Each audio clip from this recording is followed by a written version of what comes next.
principio y fin, el que es y que era y que ha de venir, el Todopoderoso, Dios con nosotros. Gracias y paz, mis hermanos. Vamos a continuar entonces con la serie que estamos dando.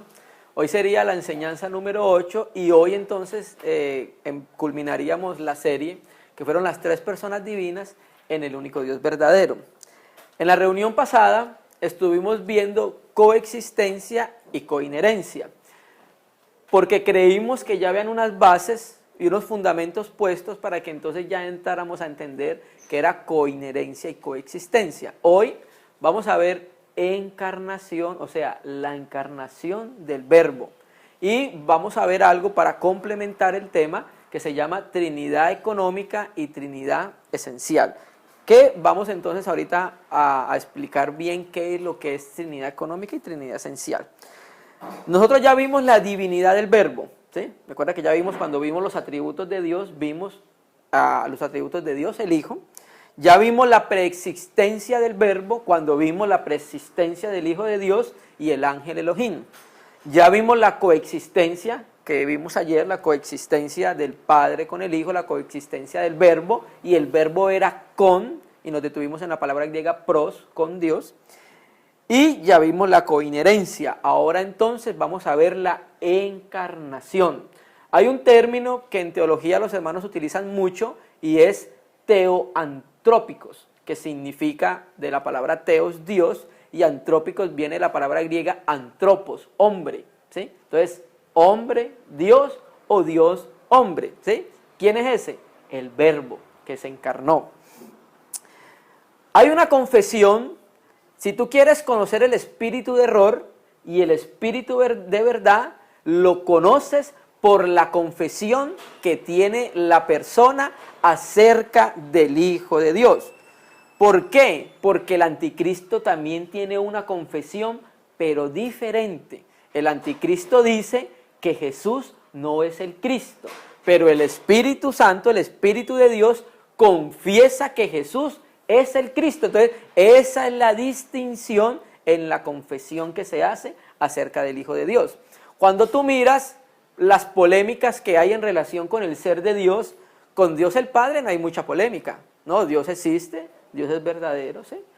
Con el Espíritu Santo, pues con los testigos de Jehová sí, pero con el resto de personas Dios sabe que está el Espíritu, la gente sabe que está el Espíritu Santo.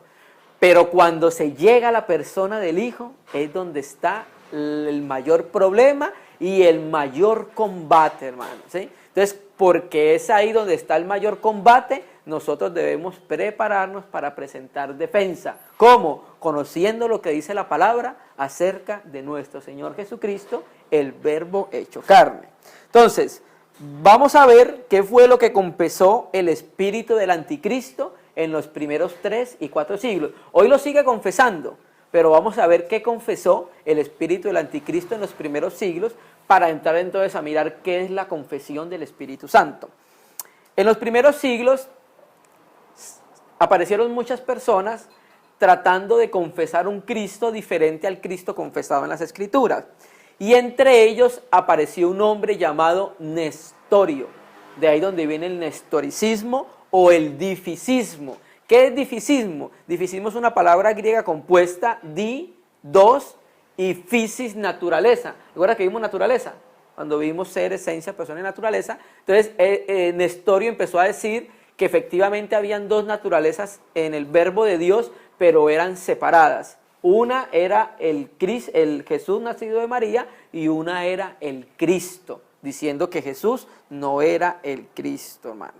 Entonces, Nestorio consideraba a Cristo separado en 2 naturalezas, una humana y una divina, 2 personas. Nestorio era patriarca, obispo de Constantinopla, dice en su doctrina que consiste en una total separación de la divinidad de Cristo y de su humanidad. Y esa postulación de él fue declarada herejía por el concilio de Éfeso, hermano. ¿Sí me entienden? Porque eso no es lo que confiesa la Escritura. Decía que el que nació de la Virgen era solamente un hombre y a ese hombre, ¿sí?, se unió el Logos o el verbo, pero haciendo al hombre Jesús una persona y haciendo al logos otra persona. O sea que no confesaba que Jesús era el Cristo, sino que Jesús, el nacido de María, era uno y el Cristo era otro. Pero la confesión de la Escritura no es esa. La confesión apostólica es ¿cuál? Jesús es el Cristo, ¿sí? Entonces, a causa de eso, Dios levantó hermanos para mostrar lo que decía su palabra. Hubo otra persona llamada Cerinto, era ebionita, y él era gnóstico y enseñó que el mundo invisible y los cielos no fueron hechos por un ser supremo, por Dios, sino que fue hecho por un poder menor que él lo llamó el Demimurgo, ¿sí? No había sido Yahvé ni Dios el que creó, sino los ángeles quienes habían hecho el mundo y los ángeles habían dado las leyes. Cerinto distinguió entre el Jesús humano y el Cristo. Negó el nacimiento sobrenatural de Jesús, haciéndolo hijo de José. O sea que él creía que Jesús era hijo de José. Pero la Escritura, ¿qué es lo que dice? Según se creía, era hijo de José, según se creía. Y distinguiéndolo de Cristo, que descendió sobre él en el bautismo y lo dejó en la crucifixión. Entonces, ¿qué es lo que decía Cerinto? Que a Jesús, el nacido de María, vino el Cristo o el Logos cuando se bautizó. ¿Recuerdan el bautismo del Señor? Él dice que ahí vino el Logos, ¿sí? El Cristo, pero cuando fue crucificado, lo dejó. Esa era la postulación de Cerinto. Entonces, él creía en una deidad menor que creó el universo, el mundo físico, y Jesús el hombre y Cristo eran espíritu, uno era el Cristo, ¿sí? Separado de Jesús el hombre. Hubo otra herejía que se llamó el docetismo, que viene de la palabra griega dokeo, que significa parecer o apariencia. Y ellos afirmaban que Cristo no sufrió la crucifixión, porque ellos decían que Cristo era un ser aparente, que no era un ser de carne y hueso. Por eso se le decían los docetismos, que era aparente y no era real. El docetismo fue un error con muchas variaciones acerca de la naturaleza de Cristo. Generalmente enseñaba que Jesús solo parecía tener cuerpo y que no era realmente encarnado, ¿sí? Entonces tenemos a Nestorio, ¿sí? Tenemos a Cerinto, tenemos los docetas, y ahora vamos a mirar qué dice el espíritu del anticristo. Primera de Juan 4:1. Es necesario hacer esta introducción para mostrar qué es lo que ha dicho el espíritu del anticristo acerca de la persona del Hijo de Dios, de la encarnación del Verbo. ¿Por qué causa? Bueno, vamos a mirar más adelante por qué el diablo niega que Jesús sea el Cristo. Entonces mire qué es lo que dice Primera de Juan 4:1. Amados, no creáis a todo espíritu, sino probad los espíritus. Entonces aquí la palabra griega es dokimazo, en el griego dice dokimasete, es por la declinación. Significa someter a prueba, probar o examinar con el fin de decidir. Entonces, ¿qué es lo bíblico? Que nosotros probemos todos los espíritus. La Escritura no lo dice en 1 Corintios 14:26, que hay pues hermanos cuando reunís, y empieza a decir ciertas cosas, y luego dice más adelante, los profetas hablen 2 o 3, y los demás ¿qué? Juzguen. O sea que es bíblico que lo que nosotros estemos hablando en la reunión acerca de Dios, acerca de tu palabra, sea ¿qué? Juzgado, ¿sí? Para ver si concuerda con el espíritu y con la postulación que tiene la Biblia, hermanos.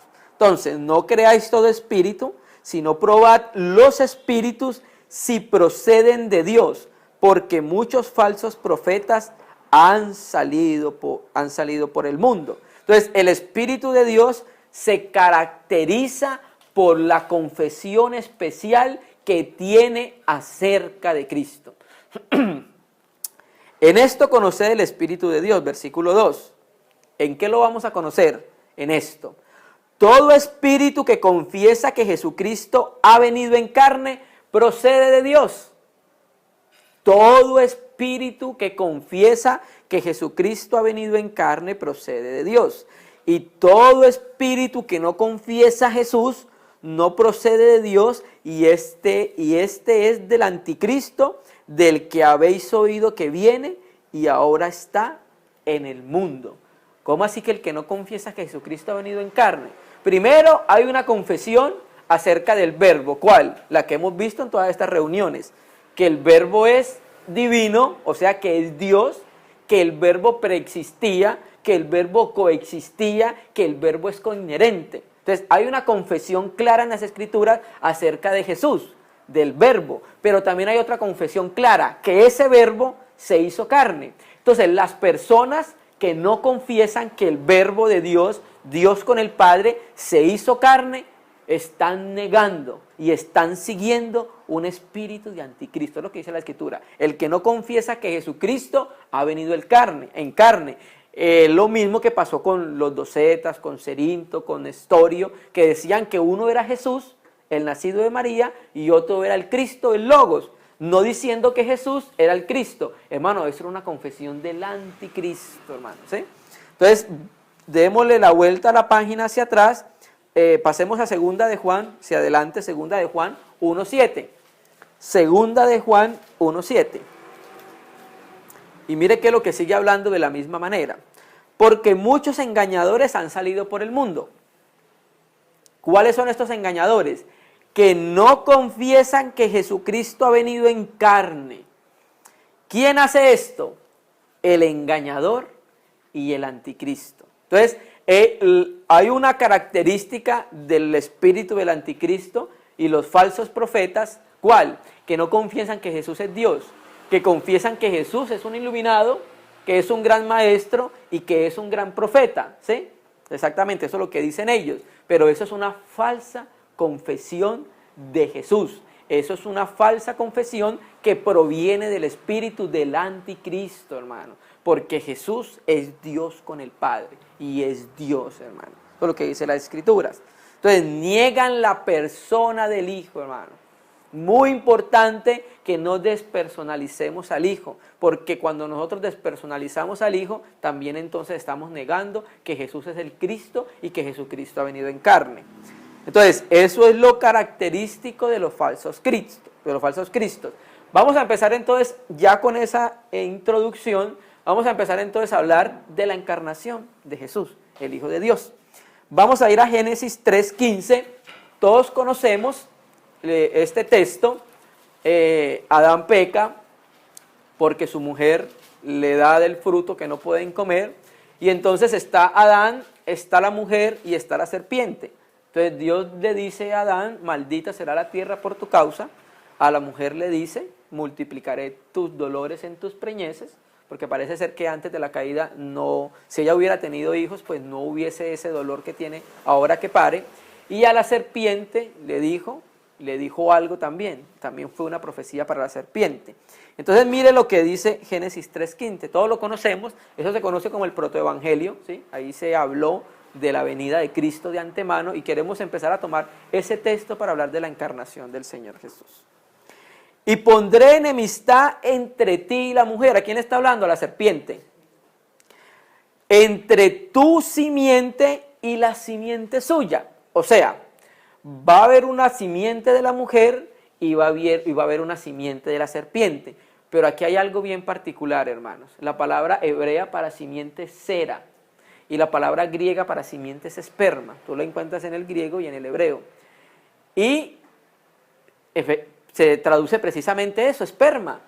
Pero la mujer no tiene esperma, no tiene simiente, ¿sí? Allá vamos entrando a mirar que efectivamente el engendrar del Hijo de Dios en María iba a suceder de una manera diferente que sucede en todos los hombres, ¿sí? Porque le está diciendo a la mujer: tu simiente, o sea que la mujer tiene una simiente, ¿sí? Pero la mujer no tiene simiente, la simiente la tiene el varón, que se la pasa a la mujer, ¿sí? ¿Estamos entendiendo?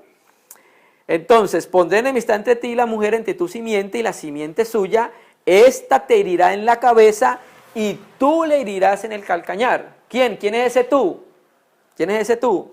La serpiente. Iba a herir a la simiente de la mujer en el calcañar, pero la simiente de la mujer iba a hacer algo. Lo iba a herir, ¿en dónde? En la cabeza, hermanos. ¿Cuándo sucedió eso? En la cruz. ahí sucedió eso en la cruz, porque fue cuando el Señor Jesús hirió a la serpiente en la cabeza, la mató. Pero al Señor Jesús fue herido en el calcañar. ¿Cuándo? Cuando fue muerto él, pero él resucitó, ¿sí? Entonces, iba a haber un hombre que iba a herir la serpiente de la serpiente, a la serpiente misma. También lo sabemos porque cuando nació Caín, hay mucho cuidado con esto, Eva pensó que Caín era esa simiente. ¿Y por qué tenemos ese entendimiento? Y yo sé que hay hermanos que no están de acuerdo en cierta manera por eso, pero creemos que eso es así por lo que dice el texto hebreo, que ya lo vamos a leer. O sea que en el entendimiento primigenio de Adán y Eva, creían que la simiente de la mujer era un hombre, o sea, de carne y de hueso, ¿sí? Vamos a leer el texto en Génesis 4, versículo 1, y lo vamos a leer del Antiguo Testamento interlineal hebreo, el que tiene la edición de Clie, y se los voy a leer acá. Mire que lo que dice Génesis 4, 1. Y el hombre, aquí el hombre está entre paréntesis y ponen Adán, conoció Eva, su mujer, y concibió, y entre paréntesis ponen ella, y dio a luz a Caín, y dijo ella, entre paréntesis, mire que lo que dice esta versión, he producido hombre a Yahvé, dice esta versión, dice el hebreo. O sea que Eva dijo, he producido hombre a Yahvé. O sea que de alguna manera ella entendió que ese hombre nacido de ella iba a ser el que iba a aplastar la cabeza de la serpiente, que ese iba a ser la simiente de la mujer, porque habló de la simiente de la mujer y era el primer hijo que ellos iban a tener, hermanos, ¿sí? Entonces, si saltamos a Isaías 7:14, vamos a mirar también que había otra, hay muchas más profecías, ¿cierto? Pero tomamos solamente algunas cuantas, donde habla de que iba a haber la encarnación de un niño, la encarnación de Dios. ¿Por qué sabemos? Por el texto que vamos a leer, que todos lo conocemos. Isaías 7:14. Por tanto el Señor, y aquí la palabra Señor es Adonai, por tanto Adonai mismo os dará una señal. ¿Cuál era la señal? He aquí la Virgen concebirá y dará a luz un hijo y llamará su nombre Emanuel. Y nosotros sabemos que Emanuel significa con nosotros está Dios, ¿sí? Entonces, ¿cuál era la particularidad? Iba a haber una señal. ¿Cuál era la señal que le estaba diciendo a Isaías? Que una mujer virgen iba a tener un niño. Eso sí es una señal.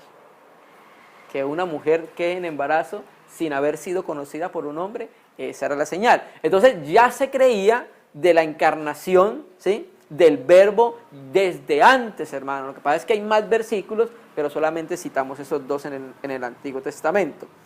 Ahora vamos a leer Lucas 1:30 y recuerde que estamos hablando de la encarnación del verbo de Dios. Vamos a mostrar entonces por las Escrituras que Jesús fue un hombre de carne y hueso, que no era ninguna apariencia, que ese verbo con Dios, Dios con el Padre, ese verbo se encarnó. Esa es la confesión de las Escrituras. Y cuando se encarna, entonces el Espíritu Santo confiesa: Jesucristo, Jesús es el Cristo, hermano. Amén. Entonces aquí está el mensajero Gabriel, el ángel Gabriel, dándole las instrucciones a María, hablándole acerca del nacimiento del Señor, y le dice, llegamos al 30. Entonces el ángel le dijo: María, no temas, porque has hallado gracia delante de Dios, y ahora concebirás en tu vientre y darás a luz un hijo, y llamarás su nombre Jesús, ¿sí? Y Jesús, el nombre hebreo de Jesús, es el mismo nombre hebreo de Josué. Cuando tú miras en el Nuevo Testamento, el nombre de Josué es Yesous en griego, y el nombre de Jesús en griego también es Yesous, ¿sí? Entonces el mismo Strong dice que el nombre hebreo de Jesús es Yehoshua, que significa salvación de Yahvé, ¿sí? Entonces sigamos leyendo. Llamará su nombre Jesús, este será grande y será llamado Hijo del Altísimo, y el Señor Dios le dará el trono de David su padre, reinará sobre la casa de Jacob para siempre y su reino no tendrá fin. Entonces María dijo al ángel, tú me estás diciendo que yo voy a tener un niño, pero ¿cómo será esto? Pues no conozco varón. Conocer varón es que no se había acostado con ningún hombre, no ha tenido relaciones. Respondiendo el ángel le dijo, el Espíritu Santo vendrá sobre ti y el poder del Altísimo te cubrirá con su sombra, por lo cual también el santo ser que nacerá será llamado Hijo de Dios. ¿Sí? Entonces aquí estamos viendo que hay una profecía que le da el mensajero Gabriel a María diciéndole que iba a nacer un niño, ¿sí? Que se iba a llamar Jesús, que recuerde que en Isaías que acabamos de leer significa Emanuel, o sea, Jesús no significa Emanuel, Jesús es Dios, salvación de Yahvé, pero Emanuel significa Dios está con nosotros. Entonces, saltemos a Gálatas 4:4 y vamos a ver qué es lo que dice la Escritura acerca de Jesús. Si vino o no en carne, si era una apariencia, ¿sí? Si fue un hombre que fue crucificado en la cruz de carne y hueso, si fue la encarnación del Verbo de Dios o si era una apariencia, como decían algunos en los primeros siglos. Mire qué es lo que dice Gálatas 4:4.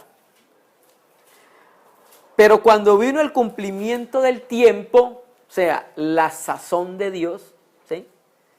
El kairos de Dios, en ese momento preciso, Dios envió a su Hijo. Y recuerda que utilizamos ese texto para mostrar la preexistencia.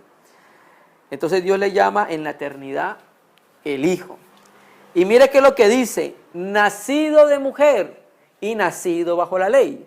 Hermano, cuando dice nacido de mujer está queriendo decir que era un hombre, ¿sí? No está queriendo decir que era un ángel, ni un espíritu, sino que María tuvo su gestación de 9 meses como cualquier otra mujer, ¿sí? El Señor Jesús fue alimentado como cualquier niño, el Señor Jesús tuvo su crecimiento como cualquier persona, como hombre, porque la Escritura dice en Lucas que Jesús crecía en estatura y en gracia para con Dios y para con los hombres, como hombre, ¿sí? Porque ahorita vamos a mirar tenería esencial y económica, porque como Dios no tiene que crecer. ¿Sí? Amén. Bueno. Romanos 1:1, hermanos. Devolvamos la página y saltemos a Romanos 1:1. Entonces, Romanos 1:1 dice, Pablo, siervo de Jesucristo, llamado a ser apóstol, apartado para el evangelio de Dios, que él, o sea Dios, había prometido antes por sus profetas en las Santas Escrituras. ¿Acerca de quién? Acerca de su Hijo, nuestro Señor Jesucristo, que era del linaje de David, ¿según qué? Según la carne, hermano. Por eso en las profecías del Antiguo Testamento se hablaba de que un hijo de David se iba a sentar en el trono de David. Y cuando tú miras las Escrituras, José era descendiente de David, pero no solamente José, María también era descendiente de David, ¿sí me entiendes? Entonces Cristo viene de esa descendencia de reyes, ¿sí? María es descendiente de David, entonces ahí es donde se cumple la Escritura, que Cristo iba a ser el hijo de David, de la descendencia de David. Entonces como es hijo de David, pues tiene derecho ¿a qué? Al trono de David.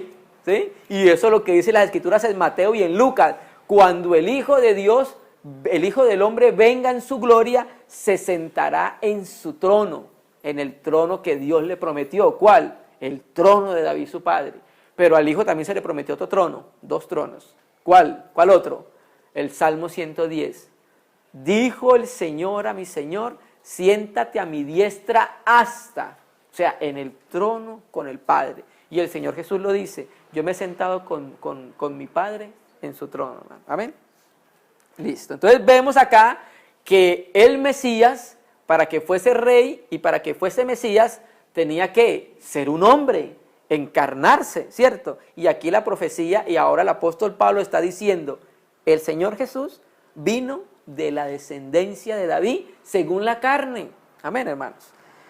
Vamos a Juan 1:1, que Juan 1:1 ha sido un texto que nosotros hemos tocado porque es un texto que da mucha luz acerca de la divinidad, de la preexistencia y de la coexistencia del Verbo, hermano, ¿sí? Porque el tema del Evangelio de Juan es ¿quién? Jesús como Dios. O sea, ese es el tema del Evangelio de Juan. Mire que lo que dice Juan 1:1. En el principio era el verbo. ¿Cuándo? En la eternidad, en la preexistencia, ¿sí? En ese principio él era el verbo. Y el verbo era con Dios, coexistencia, coexistía con Dios. Y el verbo era Dios. O, como dice el griego, Dios era el verbo. Y la Biblia textual dice, y el logos y Dios era el logos. Ahora, ese verbo indudablemente está hablando del Señor Jesús, ¿cierto que sí? Saltemos al 14. ¿Qué pasó con ese verbo? El mismo Juan 1, verso 14. ¿Qué pasó con ese verbo? Y el verbo fue hecho carne. No que el verbo vino sobre una carne, como lo trató de presentar el espíritu de Anticristo, como lo trató de presentar el diablo en los primeros siglos, y como lo trata de presentar ahora en nuestros siglos, ¿sí? Que Jesús no es el Cristo. No, el verbo que se hizo carne, no que vino sobre una carne. Y es ahí cuando tú diferencias la confesión del Espíritu y la confesión del Espíritu del Anticristo. La confesión del Espíritu de Dios y la confesión del Espíritu del Anticristo. ¿Cuál es la confesión del Espíritu Santo? Que el verbo, el logos, Dios con el Padre, se hizo hombre, hermano, ¿sí? Que Dios se hizo hombre. Entonces confesamos la divinidad del Hijo de Dios y entonces al mismo tiempo confesamos que Jesucristo vino en carne, ¿sí? Esa es la confesión del Espíritu. ¿Por qué? Porque hay personas que creen que Jesús vino como hombre. ¿Quiénes? Los testigos de Jehová, arrianistas, pero ellos no creen que Jesús sea Dios. O sea, están negando la divinidad de Jesús. Entonces la confesión de ellos no es una confesión de acuerdo a la palabra de Dios. ¿Sí me entiendes? Porque ellos dicen que en la eternidad el verbo era el arcángel Miguel. Y que Jesús vino, se hizo carne y ya después volvió a ser el arcángel Miguel en la eternidad. ¿Sí? Eso raya completamente cualquier interpretación de las Escrituras. Una hermenéutica completamente mala, hermano, porque eso no es lo que dicen las Escrituras.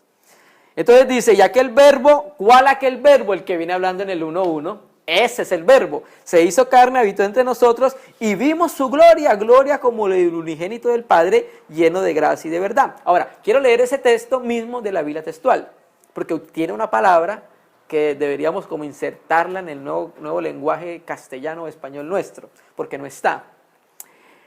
Y el verbo se hizo carne, y aquí viene el cambio. Y tabernaculizó entre nosotros. ¿Sí? Entonces, ¿a qué hace referencia cuando dice tabernaculizó? Bueno, al tabernáculo en el desierto. ¿Quién era el que estaba en el desierto con Moisés? Dios. ¿Sí? Pero entonces esta traducción dice que el verbo tabernaculizó entre nosotros y contemplamos su gloria, gloria como unigénito del Padre lleno de gracia y de verdad. El verbo no descendió sobre una carne, no, el verbo se hizo carne, el verbo se hizo hombre. Esa es la confesión adecuada, apostólica de la Biblia, hermanos. ¿Sí? Primera de Juan 5:6, antes de Apocalipsis viene Judas y ahí vienen las epístolas de Juan. En Primera de Juan, miramos cómo Juan, combatiendo, según la historia, combatiendo con los cerintanos, combatiendo contra los gnósticos, acerca de la posición y acerca de la presentación que ellos tenían acerca de Jesús como el Cristo. Entonces llega y le dice Juan, como ellos decían que Jesús era aparente, era una apariencia, doqueo, docetismo, y entonces como no era real, entonces viene el Espíritu y le dice estas palabras. Este Jesucristo que vino mediante agua y sangre, no mediante agua solamente, porque ellos decían que vino el Cristo solo en el bautismo, por eso dice mediante agua. Entonces Juan dice por el Espíritu, no mediante agua solamente, sino mediante agua y sangre. ¿Por qué incluye la sangre? ¿Sí? Porque la Escritura dice que nosotros fuimos hechos de una sola sangre, y era para mostrar que Jesús era verdaderamente hombre y verdaderamente Dios, hermano. ¿Sí? Entonces, sino mediante agua y sangre, y el Espíritu es el que da testimonio, porque el Espíritu es la verdad, hermano. Entonces esto lo hizo Juan, combatiendo contra ellos, mostrando que Jesús era verdadero hombre. Y vamos a mirar esta frase que él dice, agua y sangre. Vamos a ir a Juan, el Evangelio ya, Juan 19, versículo 30. Y vamos a mirar entonces de dónde viene esta frase, agua y sangre, hermanos, ¿sí?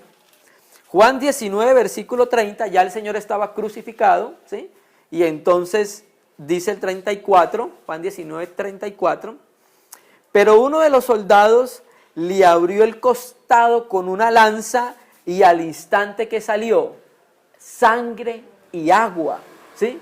Esa era lo que hablamos en el texto que acabamos de leer, agua y sangre y agua, para mostrar que Jesús verdaderamente era ¿qué? Hombre. Por eso dice que no solamente vino mediante agua, sino que vino mediante agua y sangre o sangre y agua, para mostrar que Jesús también era un hombre. Romanos 5, versículo 15. Estamos viendo qué es lo que dicen las Escrituras acerca de la encarnación del Verbo de Dios, acerca de Jesús que se encarnó, hermano. Amén. Mire qué es lo que dice Romanos 5, 15. Pero el don no fue como la transgresión, porque si por la transgresión de aquel uno murieron muchos, ¿quién es aquel uno? Adán. ¿Sí? Por la transgresión de Adán murieron muchos, abundaron mucho más, pero el don no fue como la transgresión, porque si por la transgresión de aquel uno murieron los muchos, abundaron mucho más para los muchos la gracia y el don de Dios por la gracia de ¿quién? De un hombre. Esa es la declaración de las Escrituras, que Jesucristo es hombre. ¿Cuál hombre? Jesucristo. Jesús el Cristo. Ese es un hombre, hermano. Una sola persona con dos naturalezas, la naturaleza divina y la naturaleza humana. Amén, hermanos. Entonces, vamos a mirar unos textos en Mateo 26, 38, donde vamos a ver que el Señor Jesús es un hombre, fue un hombre en los días de su carne, como nosotros, que poseía alma, espíritu y cuerpo, hermano. La Escritura dice en 1 Tesalonicenses 5:23, y el mismo Dios de paz santifique por completo todo vuestro ser. 2 puntos, ¿cuál? Espíritu, alma y cuerpo. Entonces, para mostrar que el Señor Jesús era completamente hombre, vamos a mirar estos dos textos. Mateo 26:38, antes de ir a la cruz, mire qué es lo que dice estas palabras. Entonces Jesús les dijo: mi alma está muy triste hasta la muerte, quedaos aquí y velad conmigo. Entonces, ¿qué está mostrando ahí la Escritura? Que el Señor Jesús tenía ¿qué? Alma. Y también hay una profecía de David. David profetizó: y no dejará mi alma en el Hades.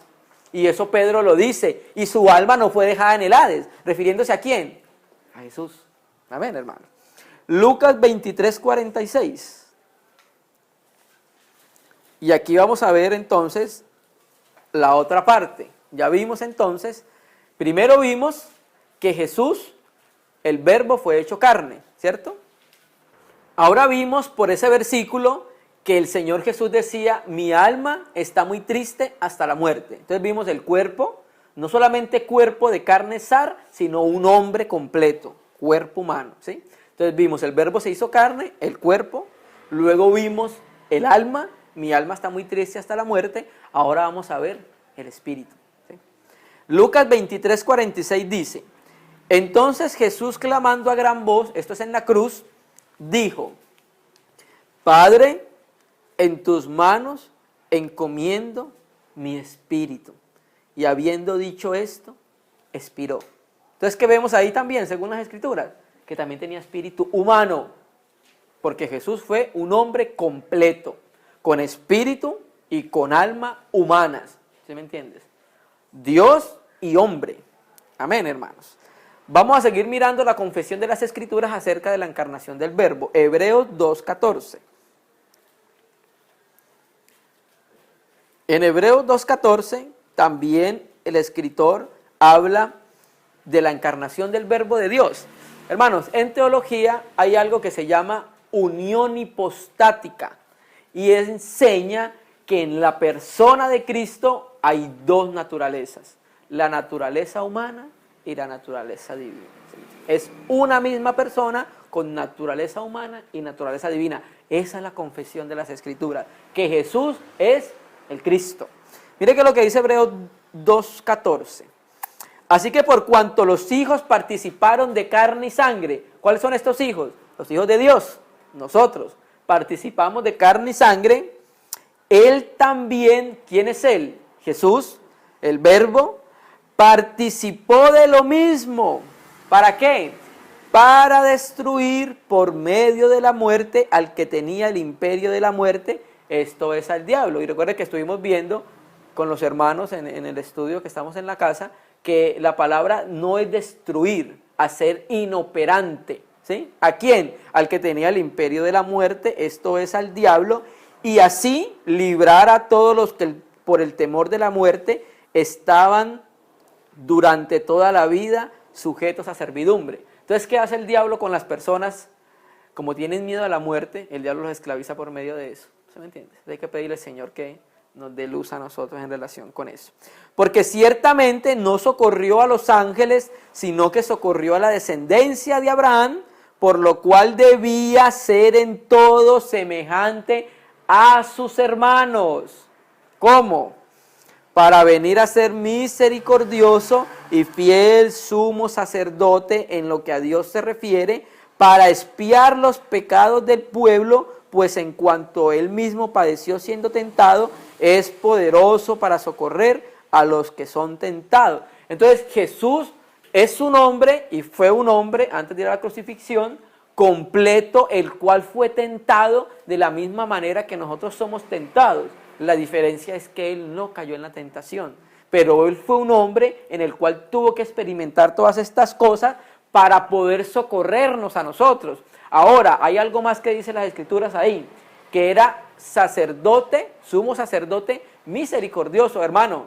Y cuando tú conoces y empiezas a mirar la doctrina del sacerdocio, hermano, para que fuera sacerdote tenía que ser hombre. O sea, de entrada, para que fuera sumo sacerdote tenía que ser un hombre de carne y hueso, no podía ser un ángel. Ser nombrado sacerdote tenía que ser un hombre, y eso lo vemos en Cristo. Con los Filipenses 2:5, vamos a hablar un momento de la kenosis. En Filipenses 2:5, hablando de lo que se conoce en teología como la kenosis, el despojamiento del Señor Jesús, ¿sí? En Filipenses, atrasito de lo que leímos ahorita, mire qué es lo que dice.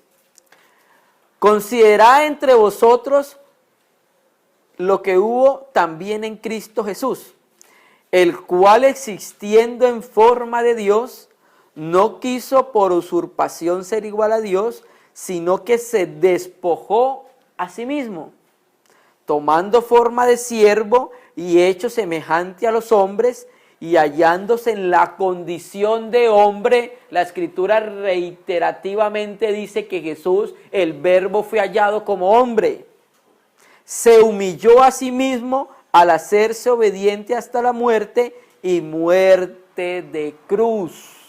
La versión Recobro, cuando dice y hallándose en su condición de hombre, traduce y hallándose en su porte exterior como hombre. Entonces el Señor Jesús no se aferró al hecho de que era Dios con el Padre, sino que se despojó a sí mismo y vino y se humilló. ¿Cómo? Tomando forma de hombre, hermano. Entonces, relacionado con la kenosis, él estaba en condición de gloria, pero se sometió a condición de humillación. Tomó forma de siervo, no era siervo.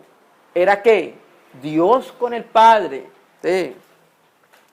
Se despojó a sí mismo, no de sí mismo, no, a sí mismo, porque él sigue siendo Dios. ¿Sí? Por eso no dice de sí mismo, porque creo que hay una canción por ahí, se despojó de sí mismo, y es a sí mismo, porque si se despoja de sí mismo, deja de ser Dios. Se despojó a sí mismo, ¿sí? Es decir, se humilló a sí mismo. Porque fue en la carne que Satanás fue vencido, hermano.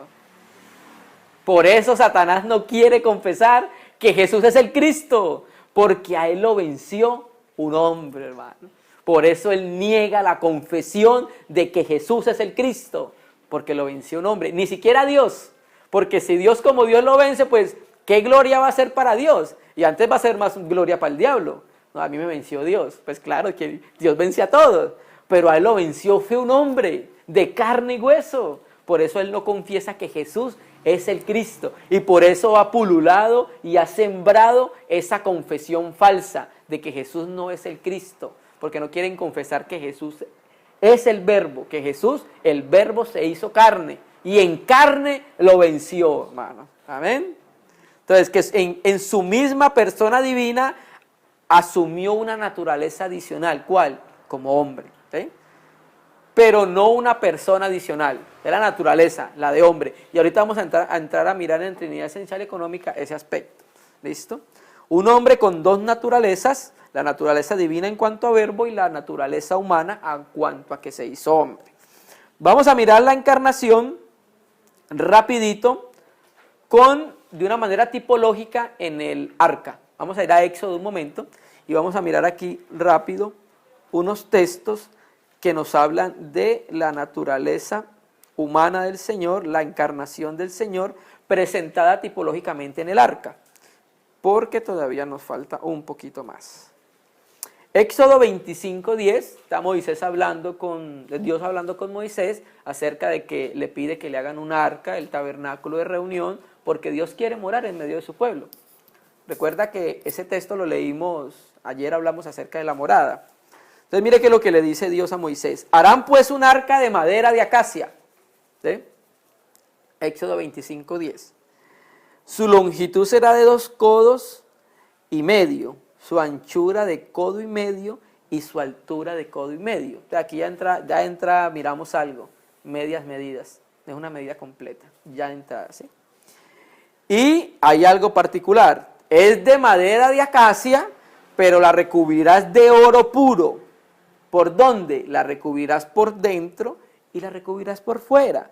Y harás una moldura de oro alrededor de ella. Listo. ¿Qué es el oro en las Escrituras? En las Escrituras los colores significan algo, los números significan algo, sin haber cabalística, sino lo que dice la Escritura, y los minerales también significan algo. Y en este caso el oro significa la naturaleza divina. Y la madera también significa algo. ¿Cuál era? ¿Qué significa la madera? La naturaleza humana. ¿Sí? Entonces, el arca misma ya nos estaba diciendo que iba a haber algo con naturaleza humana y naturaleza divina. ¿Sí? Entonces, el oro de adentro, ¿qué significa? La naturaleza divina. Y entonces, ¿cómo lo podemos ver tipificado en Cristo?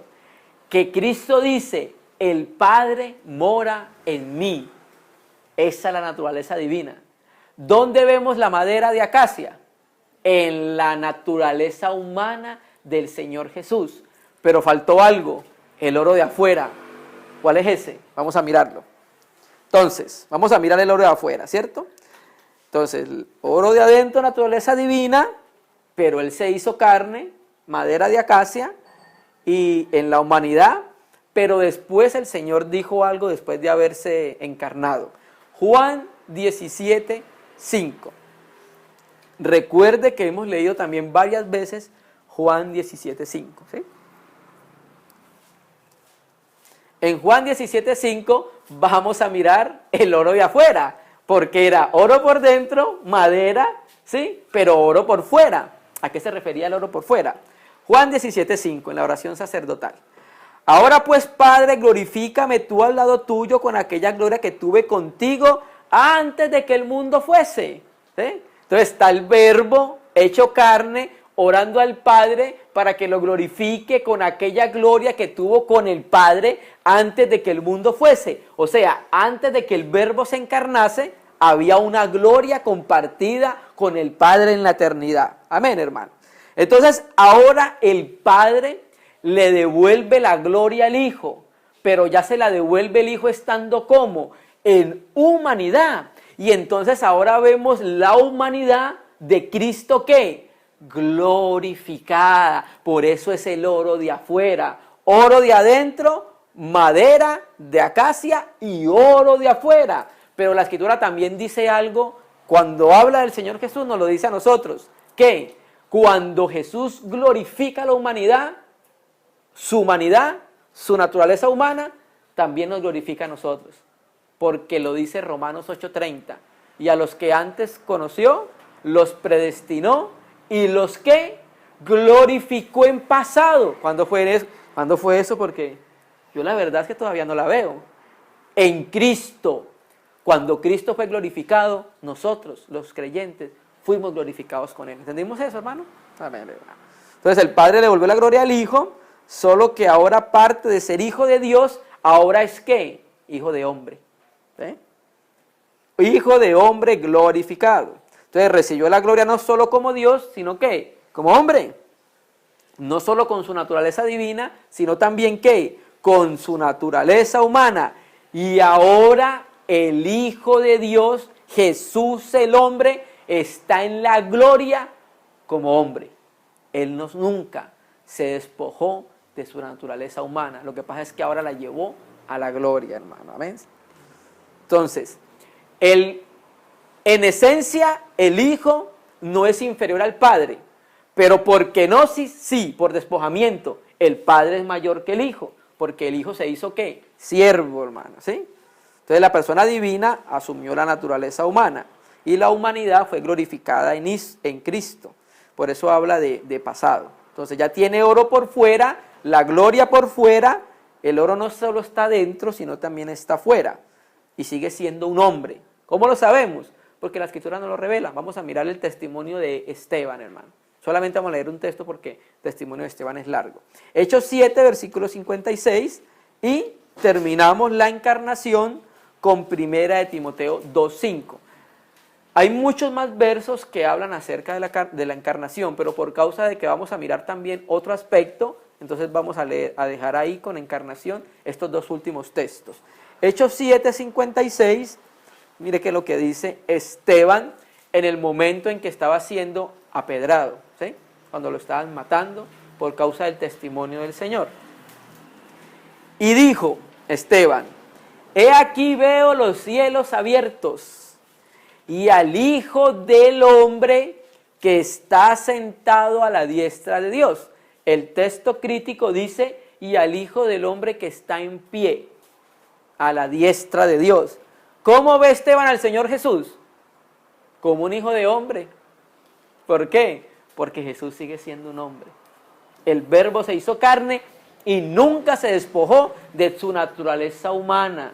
Ustedes recuerdan, antes de pasar a Timoteo, cuando estaban los discípulos reunidos por miedo y había uno que no había creído que Jesús había resucitado, el Dídimo, el gemelo, y entonces estaban reunidos, así como estamos ahorita, las puertas cerradas, cuando el Señor Jesús se hizo visible, ¿sí? No se desmaterializó ni se materializó, sino que se hizo visible, porque donde hay 2 o 3 reunidos, Él está en medio, y si Él quiere hacerse visible, gloria a Dios, en medio de nosotros. Entonces ese día se hizo visible en medio de los discípulos, y le dijo a Tomás: Tomás, ven, haz algo, mete mi mano acá, y haz algo también además, mete mi mano acá, mete tu mano acá.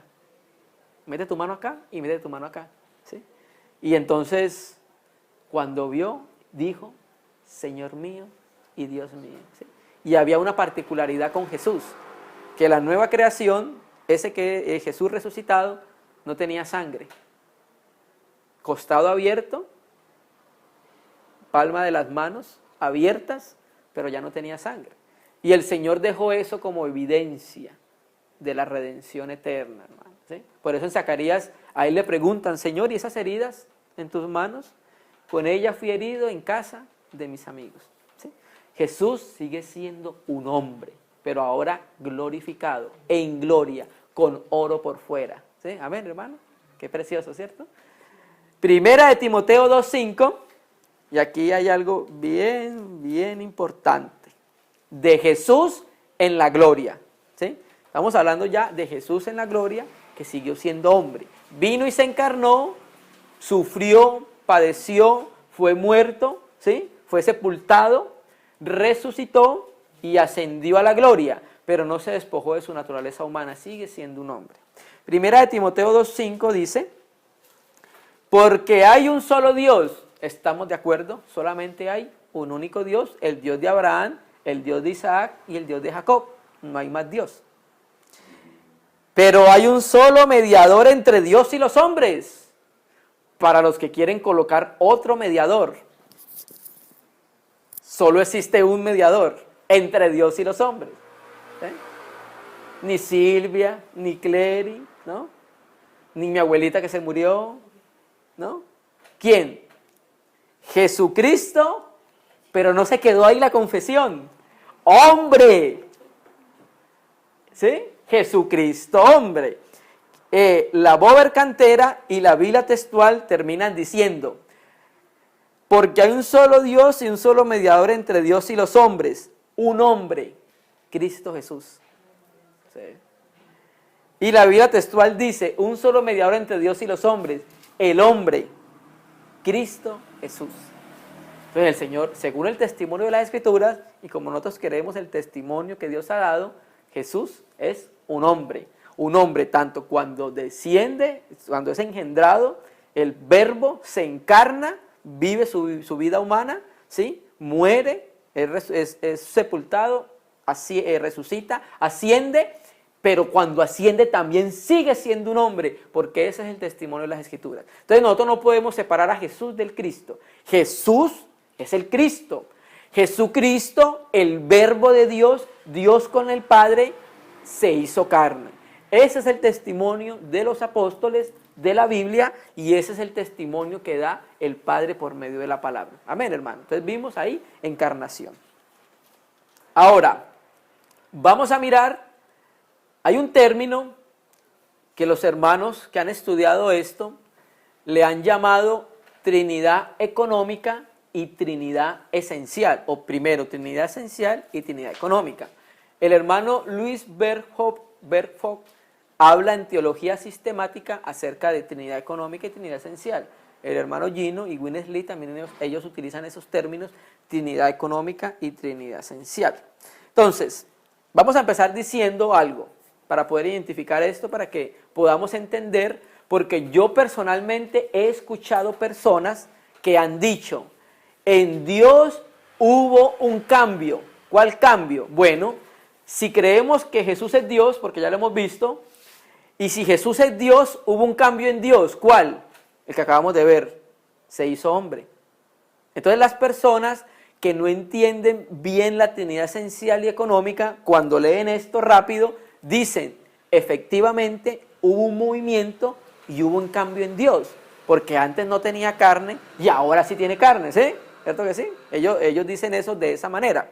Ahora, ¿ustedes recuerdan cuando estuvimos viendo los atributos de Dios? ¿Sí? Y estuvimos viendo un atributo, uno de los últimos: inmutabilidad. Yo, Yahvé, no mudo. O sea que Dios no muda, no cambia. Dios no aumenta, Dios no disminuye, ¿sí? Entonces, como ese es el principio básico sobre el cual se tiene que edificar, entonces sobre eso nosotros tenemos que construir. ¿En qué? En que Dios es inmutable. Entonces, partiendo de eso, algunos hermanos han entendido algo de la Trinidad esencial y la Trinidad económica. Entonces, ¿qué es la Trinidad esencial? La Trinidad esencial, recuerda que también estuvimos viendo que era esencia. Esencia en Dios es todo lo que compone el ser de Dios, ¿cierto? Ok. Entonces, en la Trinidad esencial significa que en la esencia de Dios no hay cambio. Es algo esencial y en lo cual Dios no muda, porque en Dios no puede haber cambio para mejorar. Hermano, la encarnación del Verbo, ¿qué le añadió a Dios? ¿Será que Dios fue más glorioso porque se encarnó el Hijo y porque salvó a la humanidad? No, hermano, Dios es igual de glorioso, sea que se haya encarnado o sea que no se haya encarnado.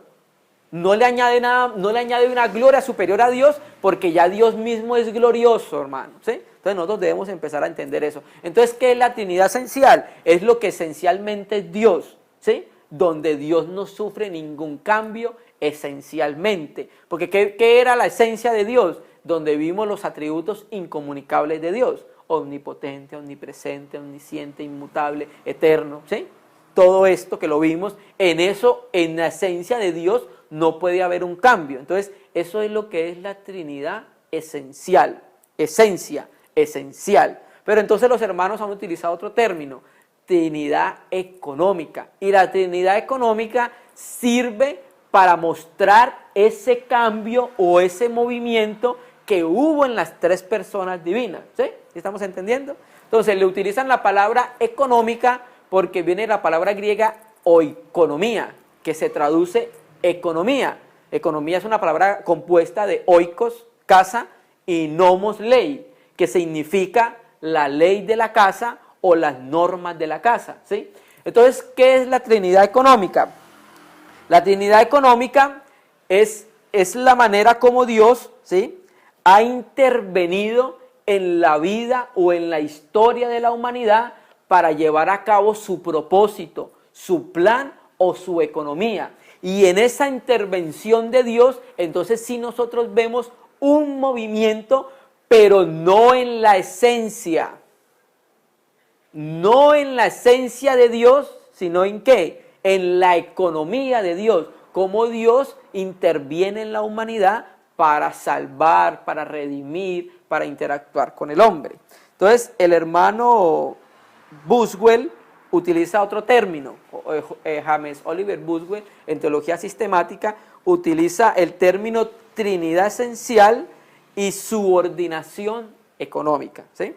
La Trinidad económica es la manera como Dios ha interferido progresivamente en la historia de su pueblo, en la historia de la salvación, el Padre haciendo una cosa, el Hijo haciendo otra cosa y el Espíritu haciendo otra cosa, y habiendo un proceso especialmente el que acabamos de ver. ¿Cuál? En la encarnación y el trabajo del Espíritu. Pero en la esencia, Dios sigue siendo Dios. ¿Sí? Debemos entender eso bien claro, que en la esencia Dios no va a mudar, pero en su economía para trabajar y cumplir su propósito y su desarrollo con la criatura, sí hay una variación o un movimiento en Dios. ¿Sí? Entonces la Trinidad esencial se refiere a la propia existencia de Dios, que son coexistentes y coinherentes, son inmutables, ellos no pueden crecer, no hay esencia mayor que la divina, entonces no hay un cambio en la esencia, vamos entendiendo, ¿cierto? Pero en la encarnación se ve el trabajo de Dios con la criatura a favor de su creación. Eso es entonces ¿qué? La Trinidad económica o las tres personas divinas en la economía de Dios. Vamos a mirar dos escrituras, dos partes de la escritura para poder mirar un poco esta Trinidad económica, porque de la esencial ya hemos hablado en las otras reuniones. Vamos a ir a Éxodo 30, 22. Mire qué es lo que dice Éxodo 30, 22, y vamos a tomar como referencia y tipología el aceite de la santa unción, hermanos. ¿Sí? Ya los hermanos han hablado de esto. Vamos a tomar dos ejemplos solamente. Entonces, aquí el aceite de la santa unción, Éxodo 30, 22, representa la economía. Trae lo que el Hijo consiguió en su vivir humano. Mire que lo que dice Éxodo 30, 22. Habló más Yahvé a Moisés diciendo, tomarás especies finas, de mirra excelente de 500 siclos, y de canela aromática la mitad, esto es 250, de cálamo aromático 250, de casia 500 según el ciclo del santuario, y aceite de olivas un hin, y harás de ello el aceite de la santa unción. Entonces, mucho cuidado, hermanos, prestemos atención. Primero tenemos 500 de mirra, ¿sí? Aquí hay tres medidas solamente de 500. Lo que pasa es que hay una particularidad. La de la mitad se parte en 250 y en 250. Vamos a volver a leer. Entonces, de mirra tenemos de mirra excelente 500 ciclos, pero de canela aromática la mitad, 250, y de cálamo 250. ¿Sí ven? Que se parte la de la mitad, ¿sí? Entonces los hermanos hacen una referencia de que como son tres medidas, le asignan al Padre, le asignan al Hijo y la mitad se la asignan al Espíritu, una se la asignan al Padre, una al Espíritu y la de la mitad se la asignan al Hijo. ¿Por qué? Porque el que fue partido, ¿quién fue?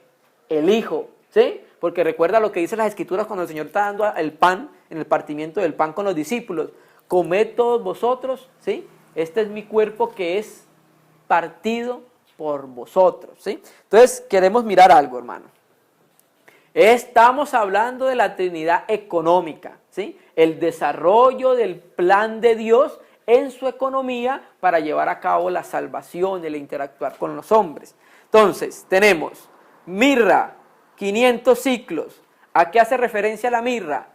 A la muerte, al sufrimiento. Cuando Cristo murió, lo embalsamaron ¿con qué? Con mirra, ¿sí? Entonces ya estaban diciendo que había una medida en el aceite de la santa unción o el óleo de la santa unción. Primero, ¿qué representa el óleo de la santa unción? Al Espíritu. O sea, es una referencia al Espíritu Santo, ¿sí? Entonces mire qué es lo que pasa. Primero, 500 ciclos de mirra, que hace referencia que a la muerte, ¿sí? A la muerte, al sufrimiento, y al Señor lo embalsamaron en su muerte con mirra. Y de canela aromática, la mitad, 250. ¿A qué hace referencia la muerte? La muerte hace referencia a la fragancia del olor de la muerte de Cristo. Uy, hermano, ¿cómo así? ¿Qué es eso? Mira, hermano, en el Antiguo Testamento había algo.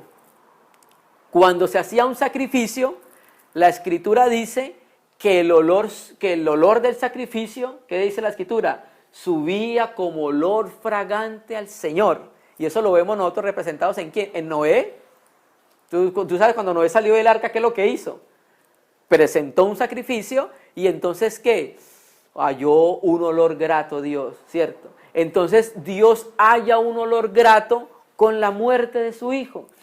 Ah, siento un olor grato, el sacrificio de su Hijo. Entonces eso hace referencia a la canela. ¿Por qué? Porque fue el único cordero que satisfizo la justicia del Padre. La Biblia textual traduce olor grato que apacigua la ira de Yahvé. Así traduce. Entonces por eso hace referencia a la canela. Entonces sigamos leyendo. 250 de cálamo. ¿A qué hace referencia el cálamo?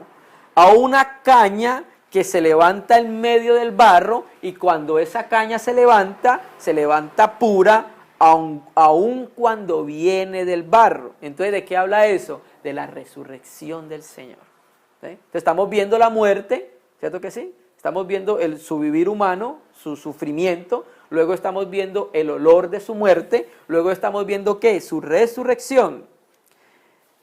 De casia, ¿sí? 500 ciclos de santuario. ¿Qué era la acacia? Una resina que tenía una particularidad. Hacía huir la serpiente, la acacia. ¿Qué es eso? La victoria sobre la muerte, la victoria sobre todos los espíritus y principados, ¿cierto? Y dice, y de aceite de olivas un hin. Y entonces todo esto tiene que mezclarse y harás de ello el aceite de la santa unción, ¿sí? Entonces ahí se cumple la escritura que dice, el Espíritu Santo, ¿verdad que lo vimos ayer? Cuando venga, tomará de lo mío. ¿Recuerda? ¿Qué es tomará de lo mío cuando venga el Espíritu? Bueno, toma la mirra, ¿sí? Toma la canela, toma el cálamo, ¿sí? Toma todo eso, que es el vivir humano, los sufrimientos, la victoria, la muerte, la resurrección. Entonces, tomará de lo mío, ¿y qué hará? Nos lo comunicará a nosotros por el Espíritu, aleluya, ¿cierto? ¡Qué maravilla! Eso es la Trinidad económica. Ese es el movimiento que hay en la economía de Dios para con las criaturas, que no le añade nada a Dios y Dios no sufre cambio en su esencia. ¿Sí estamos entendiendo? Entonces, para complementar eso, vamos a leer Juan 7:38. Primero lo vamos a leer de acá y luego lo leemos de cuatro versiones más que tenemos acá. Entonces, en Juan 7:38, vamos a leer del 37. Pero el último y gran día de la fiesta, Jesús se puso en pie y alzó la voz diciendo, si alguno tiene sed, venga a mí y beba. El que cree en mí, como dice la Escritura, de su interior correrán ríos de agua viva, ¿cierto? Aquí dice, ríos de agua viva correrán de su interior. versículo 39, y es el que nos interesa. Esto dijo acerca del Espíritu que había de recibir los que creyeren en él, porque todavía no había sido dado el Espíritu, allá dice de decir santo, porque Jesús aún no había sido glorificado, hermano. Entonces queremos leer ese mismo texto, pero de 3 versiones más, y queremos decir una traducción que ha dicho el hermano Gino una vez compartiendo esto. Mire que lo que dice la Biblia de Jerusalén, el versículo 38, 39, 38. Esto lo decía refiriéndose al Espíritu que iban a recibir los que creyesen en él, porque aún no había Espíritu. No que no había venido, no, el texto griego dice aún no había. Y ya vamos a entrar a explicar eso. Pues todavía Jesús no había sido glorificado. Mire cómo dice la Biblia del Oso, la Casiodoro de Reina. Porque aún no era el Espíritu Santo. ¿Cómo así? Una dice no había y la otra dice no era. ¿Cómo así que no era? La versión Recobro dice, esto dijo del Espíritu que habían de recibir los que creyesen en él, pues aún no había el Espíritu, porque Jesús aún no había sido glorificado. Y la Biblia Bover Cantera dice lo mismo, porque todavía no había Espíritu, por cuanto Jesús no había sido aún glorificado. El hermano Gino dice, pues el Espíritu no era, lo mismo que dice Casiodoro de Reina. ¿Cómo así que no era? Vamos a entrar entonces a explicar eso. Recuerda que cuando estuvimos viendo los atributos del Espíritu, hablamos que el Espíritu es omnipresente, que siempre ha estado, que siempre ha operado. Entonces, ¿cómo así que el Espíritu no era sabiendo que siempre ha estado? ¿Sabe de qué manera no era? En su aspecto económico. Esa era la manera que no era, porque en su aspecto esencial siempre ha estado y siempre es. Pero no era ¿en qué? En el aspecto económico, porque cuando vino el Espíritu de una manera económica, cuando el Señor Jesús fue glorificado. Por eso dice, Jesús aún no había sido glorificado. Entonces, cuando Jesús es glorificado, es ascendido y llevado a la gloria, el Espíritu viene a nosotros. Pero ya viene ¿cómo? Tomando mirra, casia, cálamo, ¿sí? ¿Recuerda? Canela, tomará de lo mío y no lo hará saber. Entonces, ¿a qué se refiere la Trinidad económica? Al propósito y el plan de Dios, pero en relación con nosotros, ¿sí? Porque Dios no fue más glorioso porque el Verbo se hizo carne y resucitó, ¿no? Ya Él era glorioso, ¿sí? No puede ser más glorioso de lo que es, en su esencia. ¿Sí estamos entendiendo? La Trinidad económica y esencial, está claro, ¿cierto? Ok, amén. Entonces, ahí en la Trinidad económica, nosotros vemos esta frase que aparece en Corintios 11. ¿Recuerda cuando hablamos de la cobertura que dice que Cristo es la cabeza de Dios? Dios es la cabeza de Cristo, ¿cierto? ¿Recuerdan? Ahí hay una especie de subordinación, pero es en relación ¿con qué? Con la economía, porque en la esencia Dios y Jesús y el Verbo son eternamente Dios, no hay una superioridad, pero en cuanto a la economía, el Padre es mayor que yo. En cuanto a su economía, su desarrollo, su propósito y su plan con la creación, la salvación del hombre, sí hay un movimiento en el cual el Hijo dice, el Padre es mayor que yo. ¿Sí? Esa es la parte que los testigos de Jehová no entienden todavía. Amén, hermano. ¿Listo? Ok. Entonces la economía es el programa de Dios.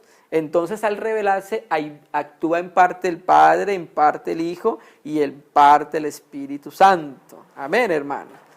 Amén. Entonces ellos hicieron una obra en la creación, pero también hicieron una obra en la redención, y ahí es cuando pareciera que hubiera un movimiento o un cambio en Dios, hermano. Entonces, si nosotros no conocemos esto, entonces llegamos a la Escritura y creemos efectivamente, si creemos la Biblia, creemos que Jesús es Dios, pero también vamos a creer que hubo un cambio en Dios, porque yo he visto personas que han hablado de esa manera, por no conocer la economía, o sea, el desarrollo y el programa de Dios a favor de los hombres, hermano, amén. Entonces, ahí sí se añade un elemento nuevo, que es la humanidad al Verbo, pero no en su esencia, sino por causa de ¿qué? De la economía, del desarrollo y del plan. No podemos confundir eso, hermano, ¿sí?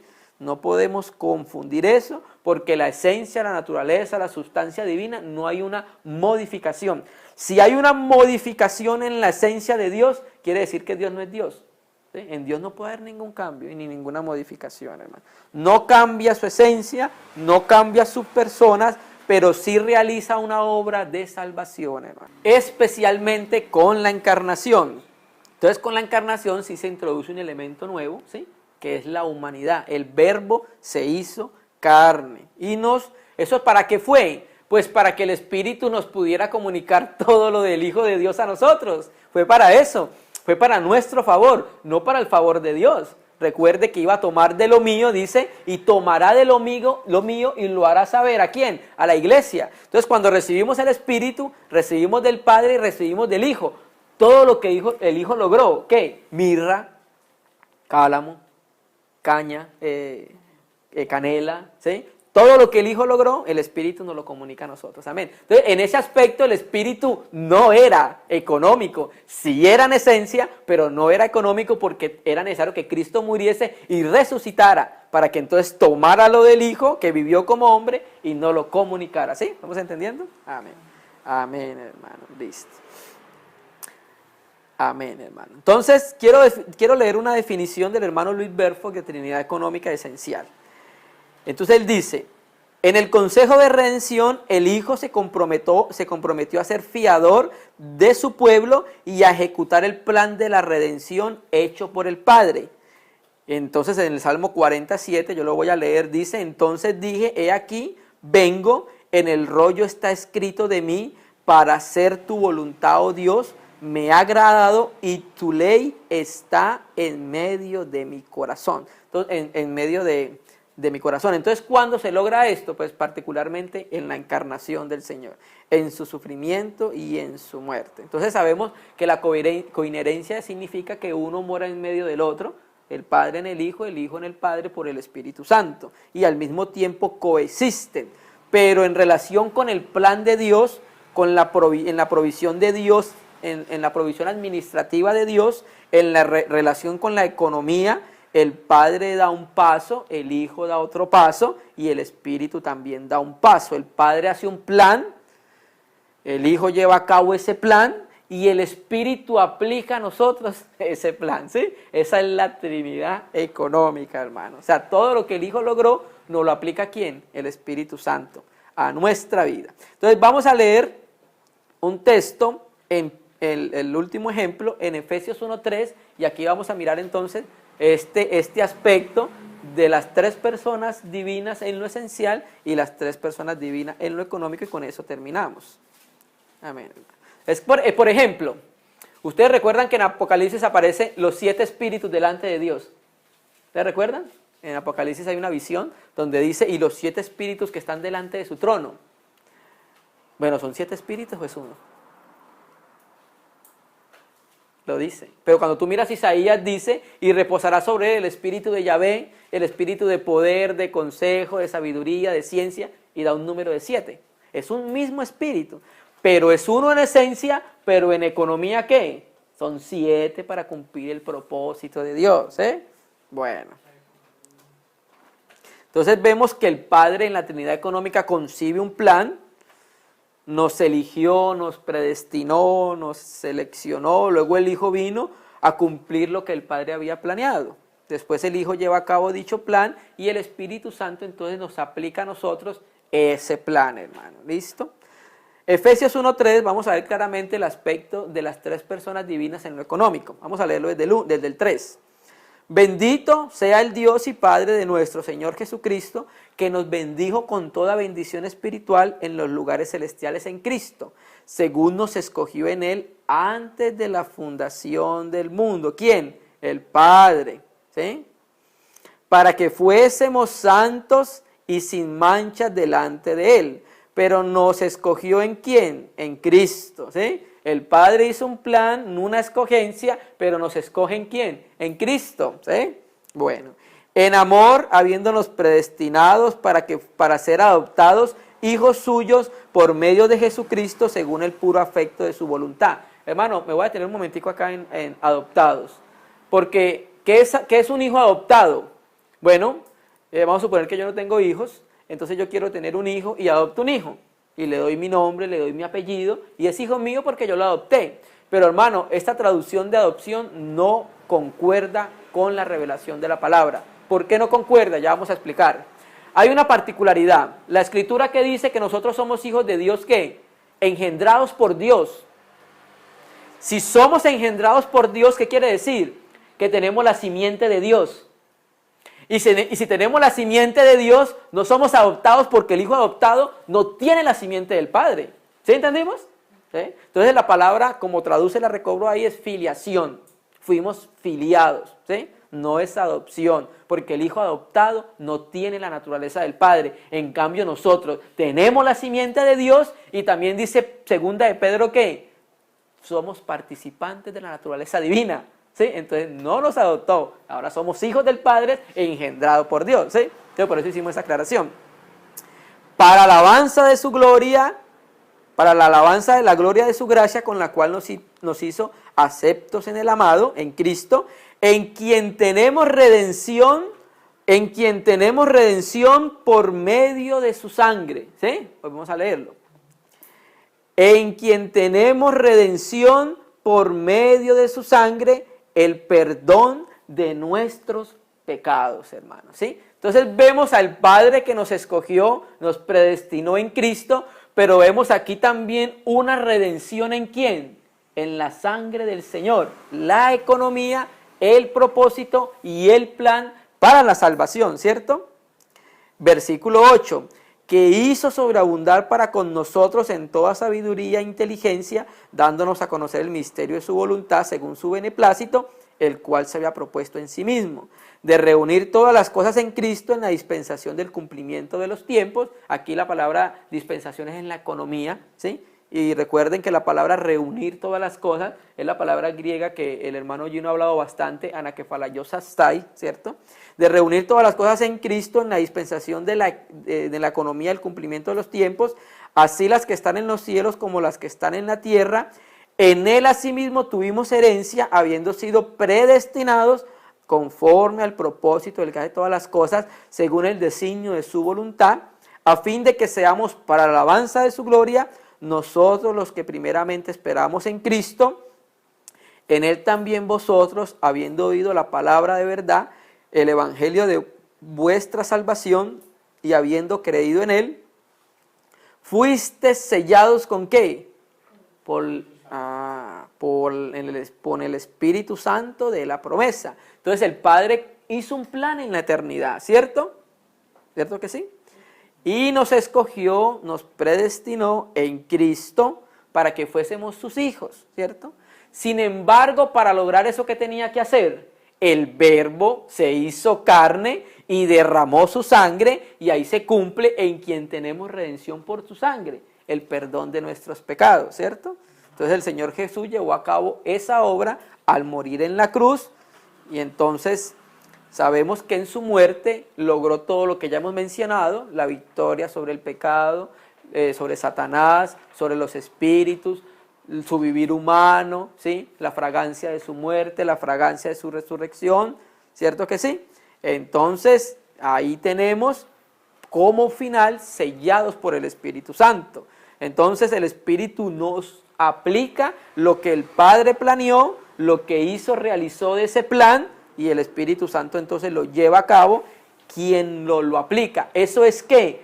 Trinidad económica, ¿sí? El progreso, el desarrollo del plan en la economía divina de Dios. Las tres personas divinas obrando en ese propósito y en esa economía, hermano. Entonces miramos, con esto terminamos la serie, vimos la importancia de conocer las tres personas divinas, vimos los atributos de Dios, el Padre, atributos de Dios el Hijo, atributos de Dios el Espíritu, vimos la preexistencia del Hijo de Dios y el ángel Elohim, vimos después entonces ser, esencia, naturaleza, hipóstasis y personas, vimos en la reunión de ayer coexistencia y coinherencia, y hoy vimos encarnación y vimos entonces ese movimiento, ¿sí? para que podamos entender que en la esencia de Dios no hay un cambio. Sí hubo un movimiento y un cambio, pero es en relación con su economía, no en relación con la esencia, porque Dios no muda, hermano. Amén. Entonces, para que la Escritura dice que nosotros podamos presentar defensa